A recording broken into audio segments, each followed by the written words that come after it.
boa tarde, tudo bem com vocês? Como é que está aí o frio na sua cidade? Aqui em São Paulo está um pouquinho frio, e na sua cidade? Mas o que importa mesmo, o que importa e o mais importante é que nós estamos aquecidos pelo calor da espiritualidade, né? Eu estou aqui com o Jean Lourusso, que está no comando da mesa, está mandando um oi para vocês aí, uma vibração positiva. Meu filho me acompanha sempre, me ajudando aqui nas pautas do programa, e eu estou ao vivo no Facebook. Se você quiser me ver agora, vai na Rádio Mundial, no Facebook, digita Rádio Mundial, você cai na Rádio Mundial e me vê ao vivo. A gente está para todo o Brasil e para todos os países também, tá bom? Eu sempre estou respondendo as dúvidas dos internautas, né? E semana passada eu não consegui falar sobre a dúvida de uma moça evangélica. Eu vou falar hoje e dou a sequência depois dos outros temas. Olha que interessante. A moça, ela perguntou assim: olá, Mônica, tudo bem? Boa tarde. O nome dela eu vou preservar. Sempre eu preservo o nome das pessoas que mandam os e-mails para mim. Ela se diz evangélica e ela não usa uma vestimenta que é a calça.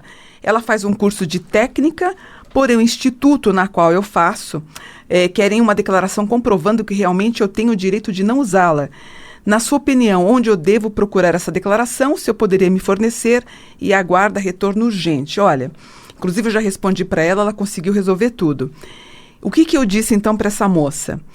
Você por lei, você tem todos os seus direitos e posicionamentos religiosos resguardados pelo Código Civil, dentro do artigo 5º, incisos 6º e 8º, onde não é permitido ninguém ou alguém obrigar o outro a usar uma vestimenta que estaria em desacordo com a sua religião.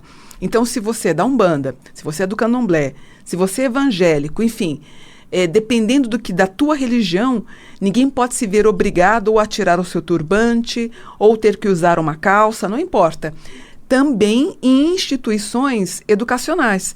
Então, se você quer entrar com a sua guia do seu orixá, com algum colar representativo da tua religião, se você quiser usar o véu, aqui no Brasil não se pode proibir. É bem interessante, né? Porque a gente vê tanta discriminação.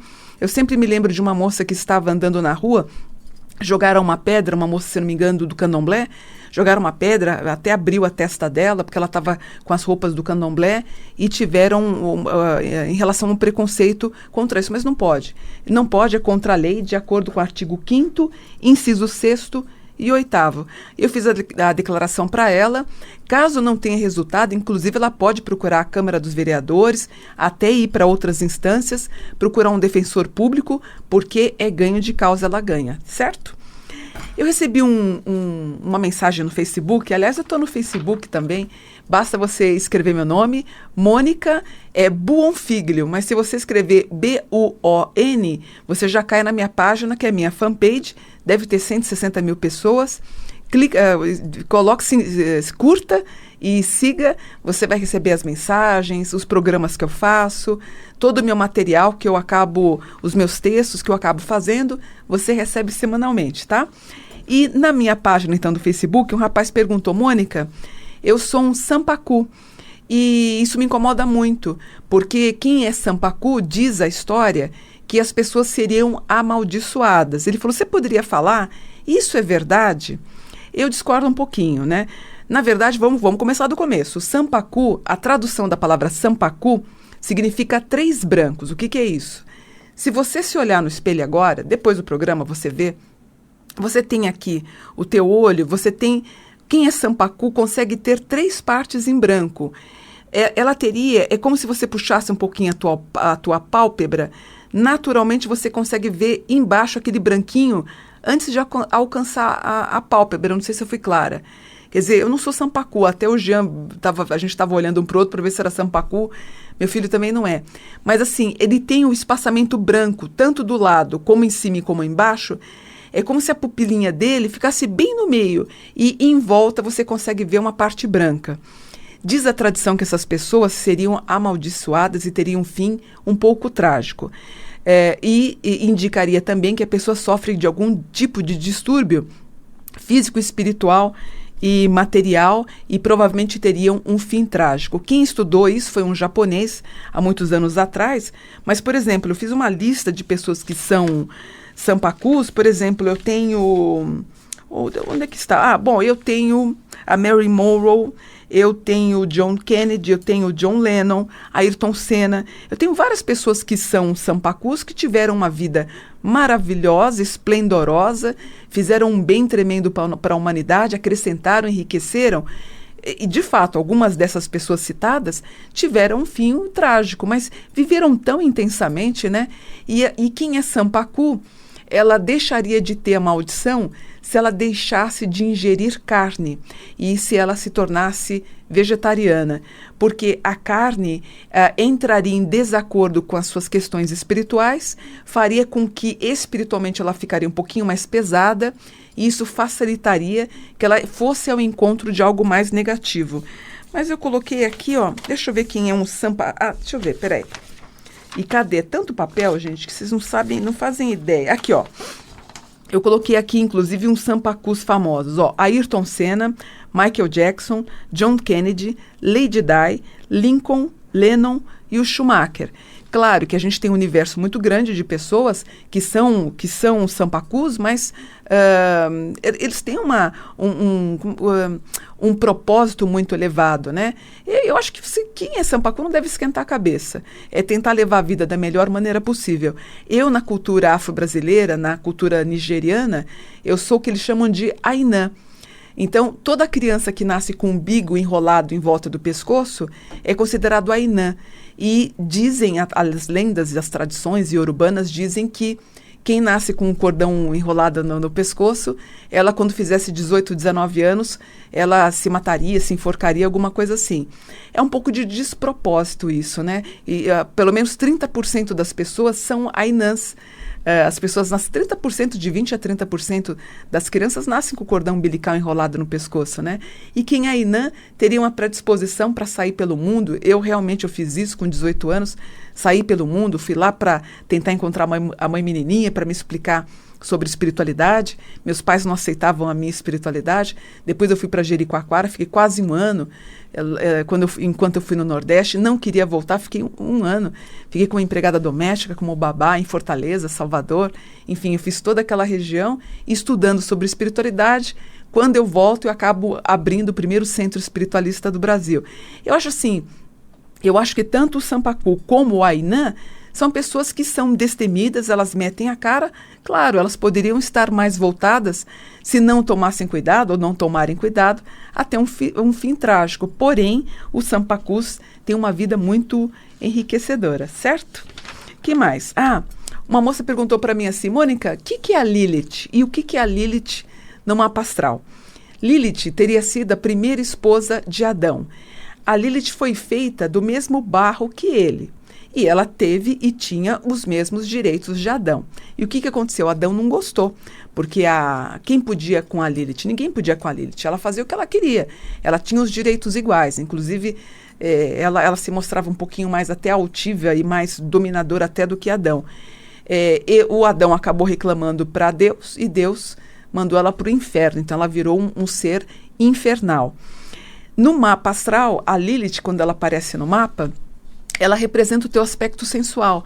Então, eu consigo ver se ela está adormecida. Então, a pessoa perde um pouquinho de vontade de namorar o marido, namorar o namorado.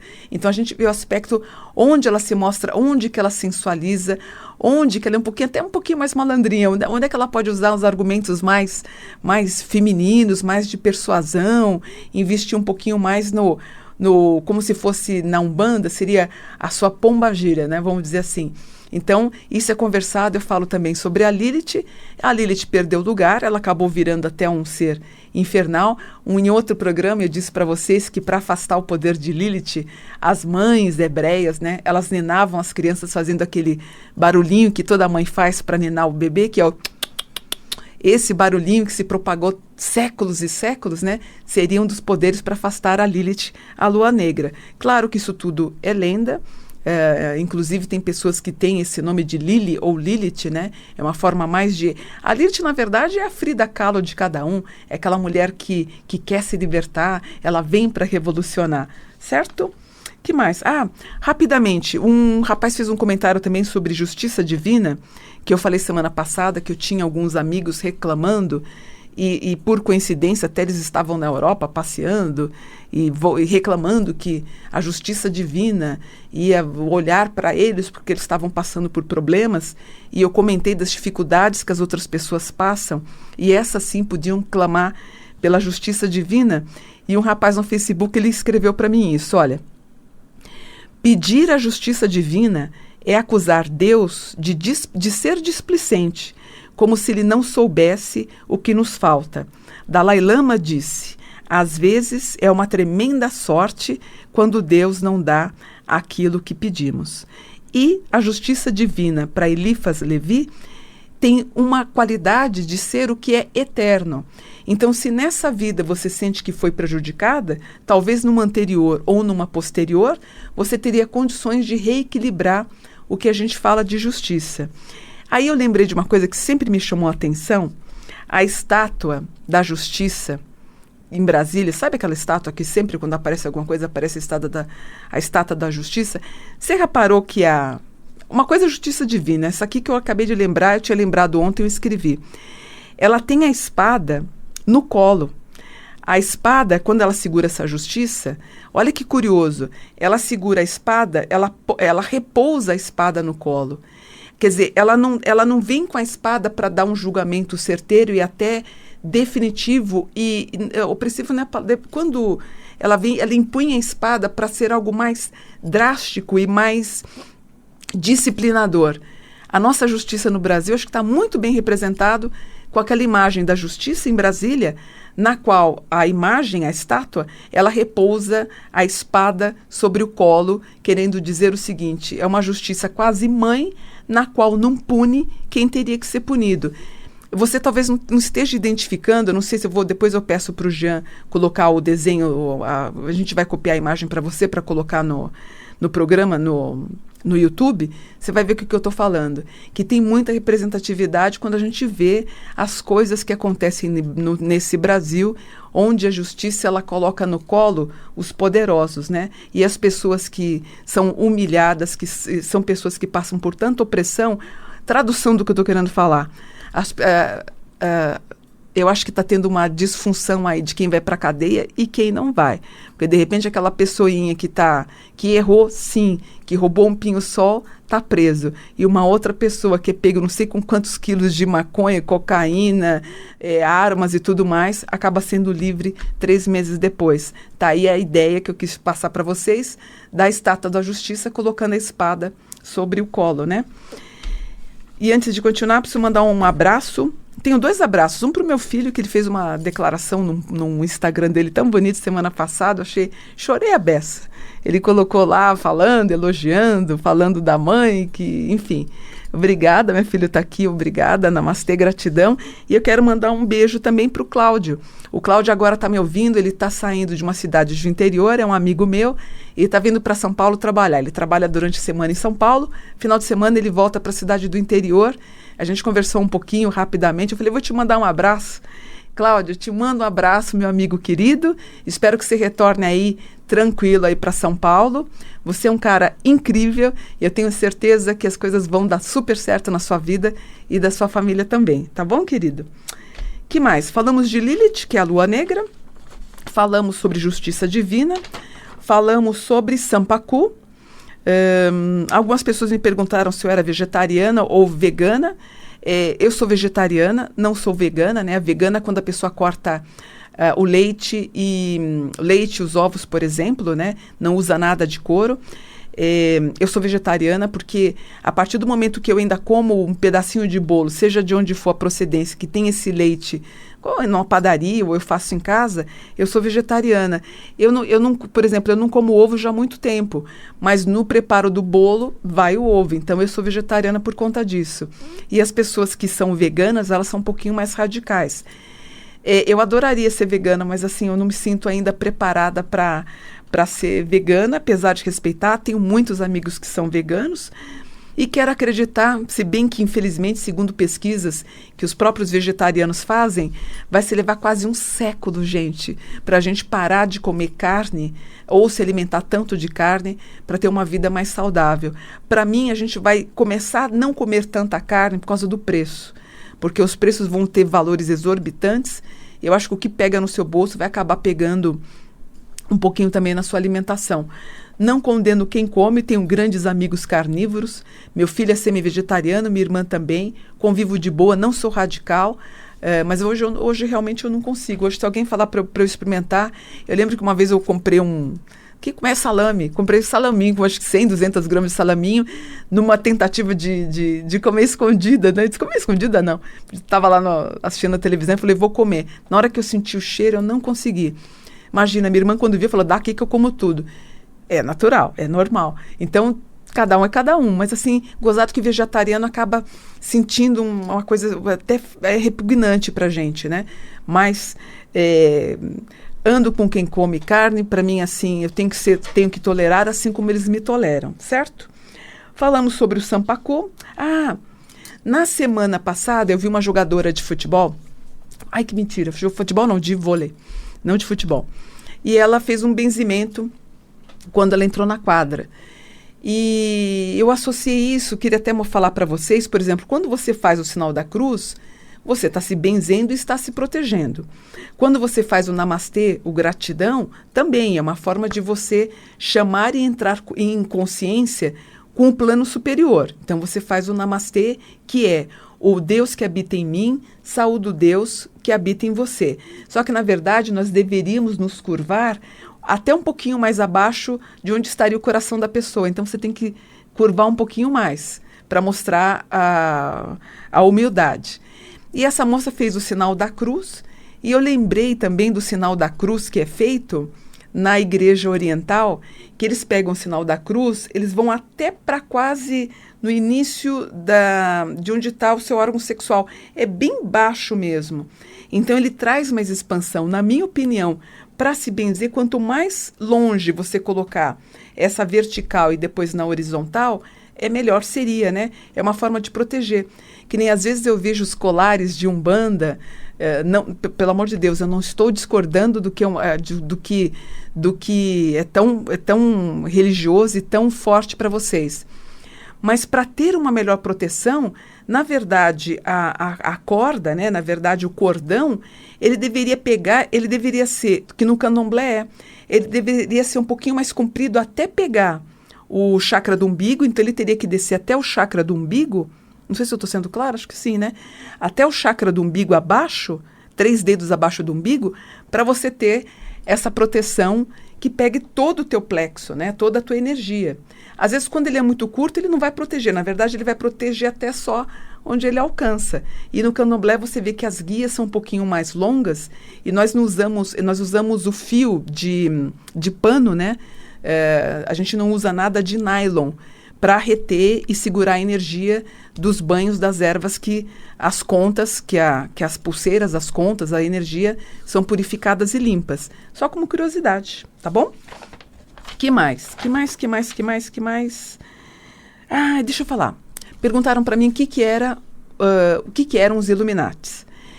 O Illuminati, a própria palavra já diz isso, né? É o iluminado.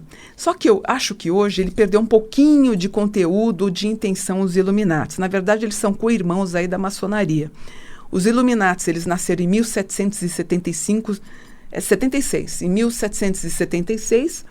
E o que acontecia naquela época? Foi formado por um grupo de homens cultos, muito inteligentes, que eles tinham acesso à cultura, à educação e se reuniam. Na verdade, eles eram os homens mais poderosos do planeta. Então, eles faziam parte de 5%, 1%, 10% de uma população que não tinha acesso a nada, que era completamente ignorante. Então, em 1776, tinha lógica terem os Illuminatis. Hoje, as pessoas acho que ficcionaram um pouquinho mais essa questão. Inclusive, do filme do Inferno, né, do Dan Brown, esqueci o nome do Tom Hanks, que o meu filho lembrou, que eles falam sobre os Illuminatis. Então, eles seriam co-irmãos da maçonaria, seria quase uma representação próxima a isso, só que eu acho que se perdeu um pouquinho, virou algo muito mais ficcional do que de realidade.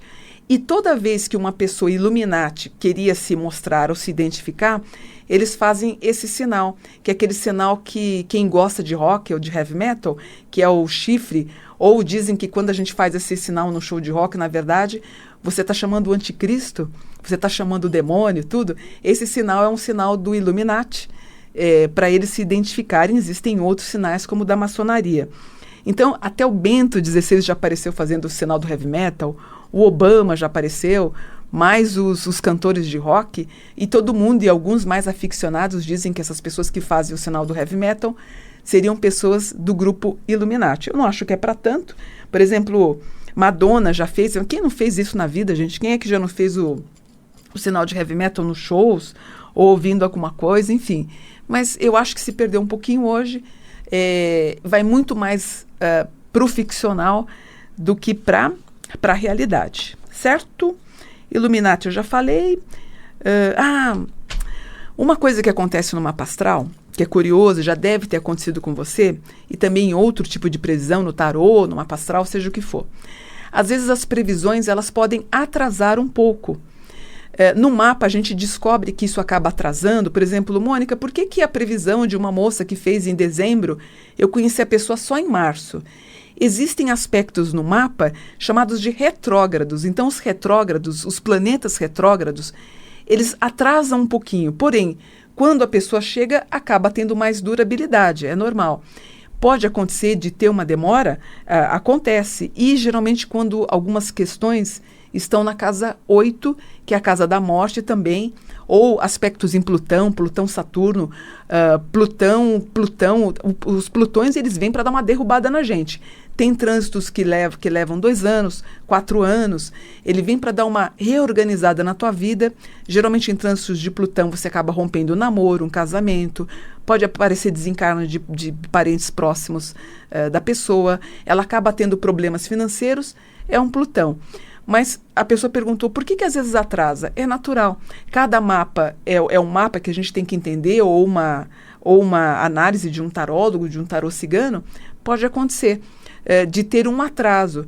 Mas assim, um dia, claro, vai acabar acontecendo, mas em alguns casos, por conta dos retrógrados, acabam atrasando um pouco, certo? Bom, tem outras coisas que eu queria falar. Tem uma... Só para fechar aqui, porque daqui a pouco também já está encerrando o programa, passa rápido, né? Para pegar energia, deixa eu contar para vocês. Existe energia solar e lunar. Isso eu ensinei muitos anos, quando eu tinha minha escola aqui no Brooklyn.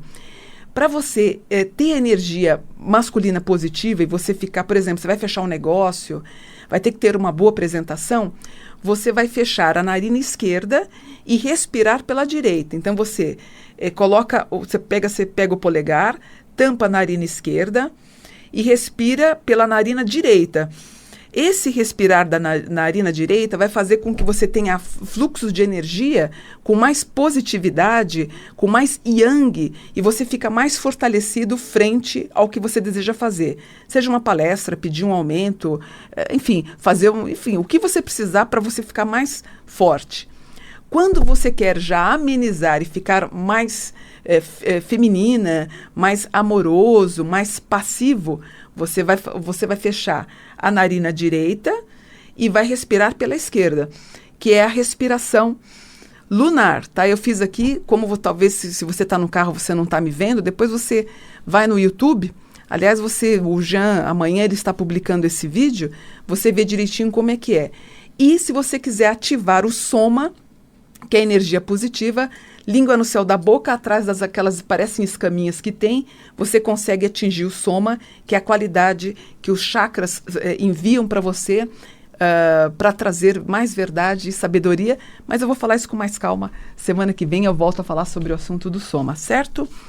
E para encerrar, eu deixo os meus contatos para você fazer o mapa astral, vou estar te esperando. Os mapas são maravilhosos, meu Deus do céu, estou lotadíssima, acho que consigo ter horários para sexta ou segunda que vem, na outra ainda. Faça, é muito bacana. Nós vamos ver 2018, vocação, profissão, filhos, marido, esposa, tudo. E eu consigo ver, eu abro a tela e consigo ver o mapa das pessoas da sua família também. A gente faz aquela checagem geral da sua família, dou todas as orientações para você. É uma consulta feita apenas por Skype, eu não faço presencial, mas aí você, para ter mais informações, pede o formulário no e-mail m.buon@terra.com.br ou dá uma ligadinha, a Márcia, que é minha irmã e secretária, vai te atender no 011 4708 19 5 zeros, tá bom? Um beijo grande para vocês, fiquem com Deus. Semana que vem eu volto, vamos falar do soma, da energia solar lunar, eu falo com mais calma. E semana que vem, então, voltamos para mais um programa. Mônica Bonfilho, gratidão, namastê, até semana que vem. Tchau.